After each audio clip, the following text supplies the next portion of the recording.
beside his cousin and assured him that Mr. McGregor had gone out in a gig, and Mrs. McGregor also, and certainly for the day, because she was wearing her best bonnet. Peter said he hoped that it would rain. At this point, old Mrs. Rabbit's voice was heard inside the rabbit hole, calling, "Cottontail, Cottontail, fetch some more chamomile." Peter said he thought he might feel better if he went for a walk. They went away hand in hand and got upon the flat top of the wall at the bottom of the wood. From here they looked down into Mr. McGregor's garden. Peter's coat and shoes were plainly to be seen upon the scarecrow, topped with an old tam-o'-shanter of Mr. McGregor's. Little Benjamin said it spoils people's clothes to squeeze under a gate. The proper way to get in is to climb down a pear tree.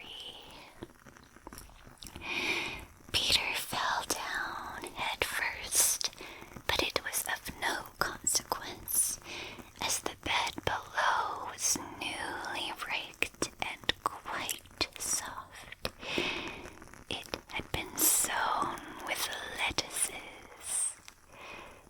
They made a great many odd little footmarks all over the bed, especially little Benjamin, who was wearing clogs. Little Benjamin said that the first thing to be done was to get back Peter's clothes in order that they might be able to use the pocket handkerchief. They took them off the scarecrow. There had been rain during the night. There was water in the shoes, and the coat was somewhat shrunk. Benjamin tried on the tam-o'-shanter, but it was too big for him. Then he suggested that they should fill the pocket handkerchief with onions as a little present for his aunt.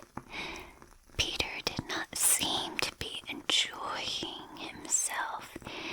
He kept hearing noises. Benjamin, on the contrary, was perfectly at home and ate a lettuce leaf.